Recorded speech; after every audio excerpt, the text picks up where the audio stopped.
clap it up for Hitman Holla 100%. To have a stream that said that they were going to start at 2 o'clock as far as the pay-per-view, and the battles were going to start at 2:15.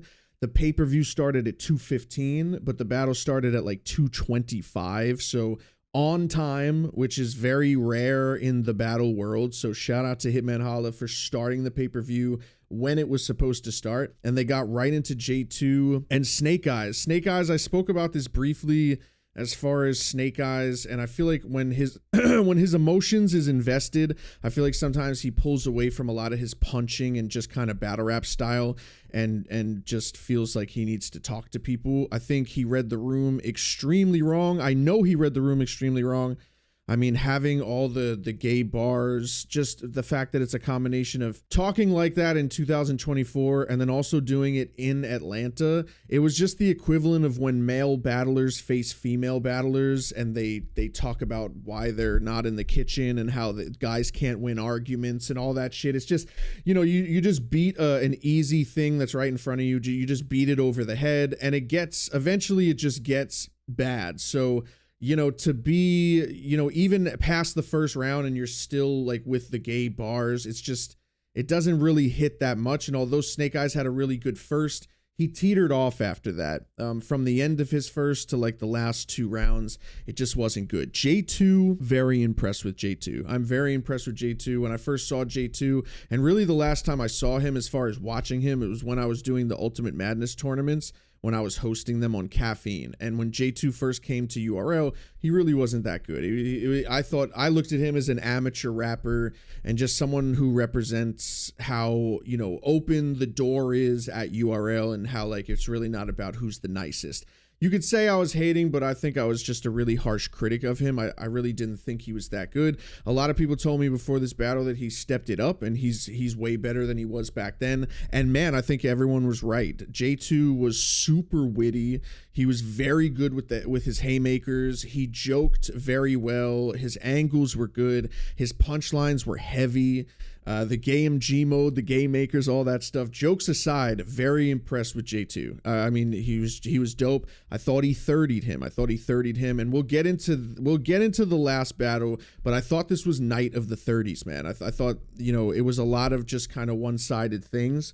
And I would say that J2 definitely won that battle. It impressed me for sure. And I thought it was a 30. I think the only conversation that you could have was like maybe the 3rd round. I'm not too sure. Other than that, I thought it was super clear. Super clear. If you're not giving J2 a clear win, then you probably have to look back at how you vote for battles or how you judge battles. But for me, I thought it was a 30. The next battle that we saw was, I don't even know if it's the next battle, but it was A Ward versus Av. I thought this was interesting for me, man. And Ward's my guy. I think Ward, you know, conceded the battle. I think he knows that he lost the battle, especially the way he freestyled at the end of the 3rd round. A Ward's first round was very strange to me because, and his first 2 rounds were, it just seemed like A Ward just wasn't prepared. And I don't know how much written material he actually had for the battle, because the first round was a lot of freestyling, and that is not actually Ward's style at all. That's not anyone's style. Usually he rebuttals early. If he has a freestyle, he's going to put it in the middle of clearly written rounds. And there was just a lot of what A Ward was saying just didn't sound like written out. And then most of it was clearly freestyle from what he was saying. I thought Av had his foot on the gas early and just never let off. I don't think he ever let off. Ward's second round was like that as well. It just seemed like it was half written, half freestyle, not like crazy prepared. And then the third round was the only round that seemed like super written out on Ward's side. But even then, you just had a lot of freestyling, And I just wonder if he actually, wrote like 3 straight rounds. Like if he had 3 fully prepared rounds for Av, it just didn't seem like he did. And that's just it. I mean, Ward probably made the 3rd round debatable, but I thought Av took the first 2, and I thought he took the 3rd as well. As an edge, I would say a gentleman's 30. Av was just on fire, man, from start to finish. and the rounds were long as well, and they were effective as well. So I thought Av took that. A Ward said he rode his second yesterday. Yeah, I mean, and I know Ward to do that. And it always scares the shit out of me when I hear that battlers do that. Like, it'll be the night before and they're like, yeah, I got to write my third. And I'm just like, what? That's just, it's insane to me. I just feel like maybe just Ward got tied up in preparation, but it was clear that he didn't have fully prepared rounds. It was clear that the first 2 rounds were like too much of a mix up of freestyling and written rounds. I thought Av took that clear. Definitely night of the clear matches. Twork versus actually, let's do T-Rex versus Swamp. It looked like the pay-per-view had an issue and I didn't get to see Swamp's entire first round. I feel like maybe I caught the last 12 to 16 bars. I was refreshing too, and I just saw a couple of the people in the chat I saw a couple of people in the chat of Rap Grid that was just mad because they just refreshed it and it was like halfway, 60% of the way through Swamp's first round. But from watching T-Rex's first round, I feel like Swamp probably won the first, and I also thought he won the last 2. I never heard of 2 battlers deciding to do only cocaine bars in the second round, but they were actually very good from both sides. But I thought Swamp had the better second as well, and I thought Swamp had the better third as well. I thought that was more of a gentleman's 30 than anything. Rex had his moments, but I said to a lot of people that were watching this stream, if you want to get good at like judging battles, one of the things that's really tough to do, but it helps a lot, is being able to kind of swim through that reaction and know what really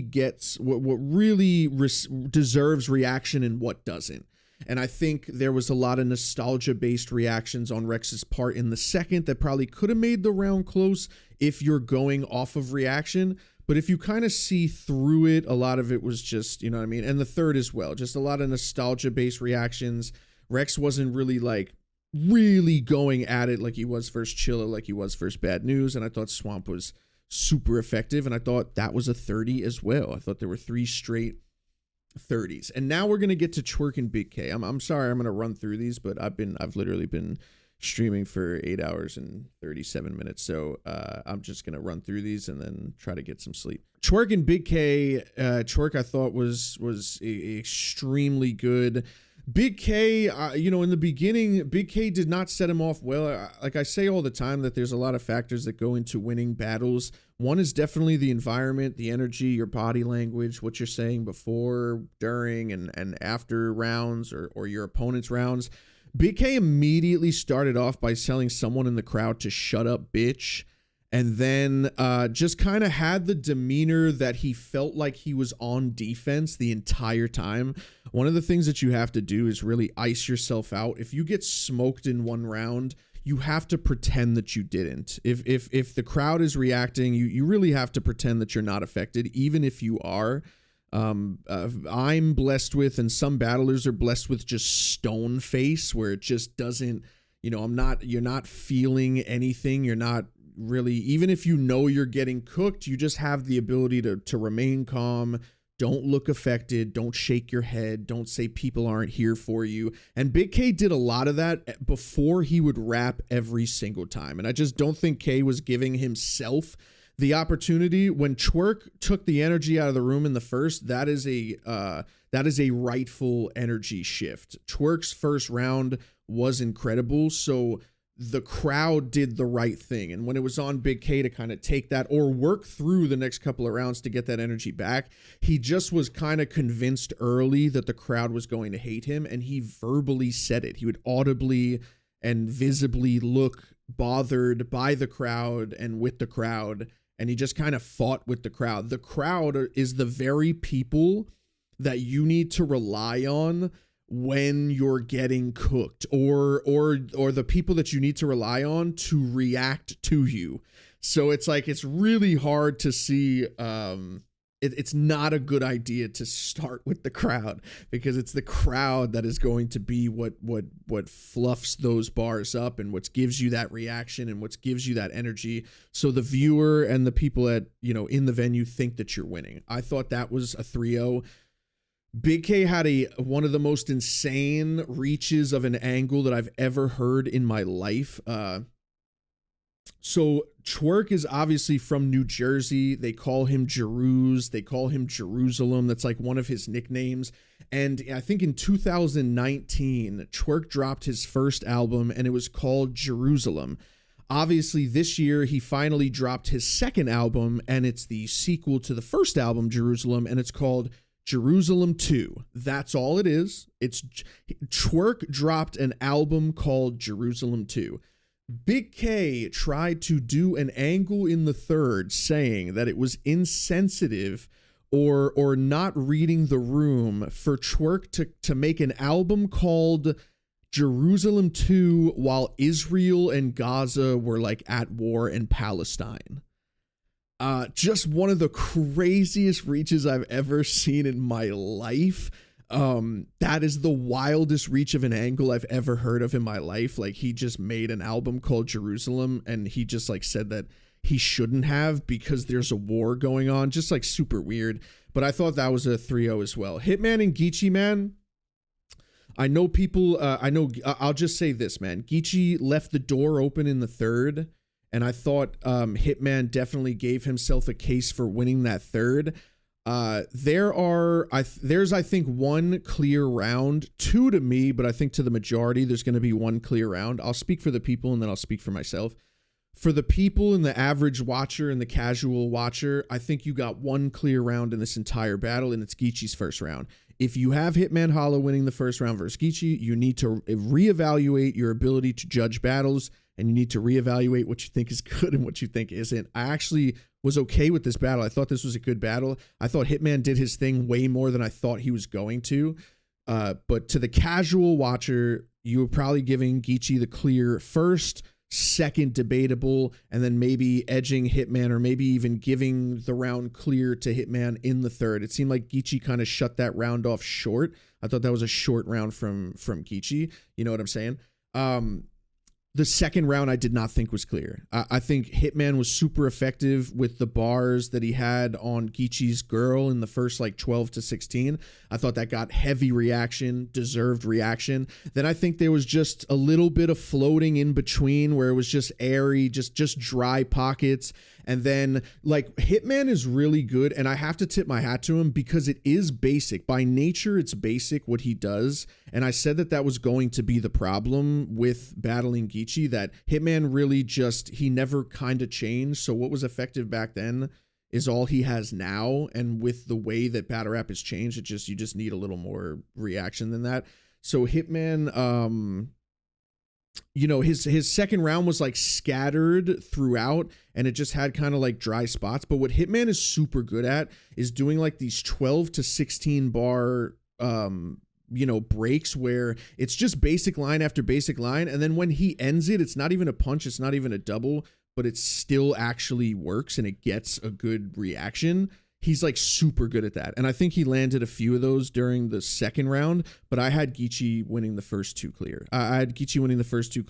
He left the door open in the third round with a short third, and I think Hitman came over the top, and probably I would give Hitman the third. And I think the people are going to argue the second. I'm seeing a lot of arguments for the second. I think there's two clear rounds here, the first and the second going to Geechee. First round way clearer than the second, obviously, because it's now kind of a toss-up between Hitman and Gotti. Dude, great pay-per-view. Honestly, it was a great stream as well. We did 8 hours and 42 minutes. I'm about to cut it off right now.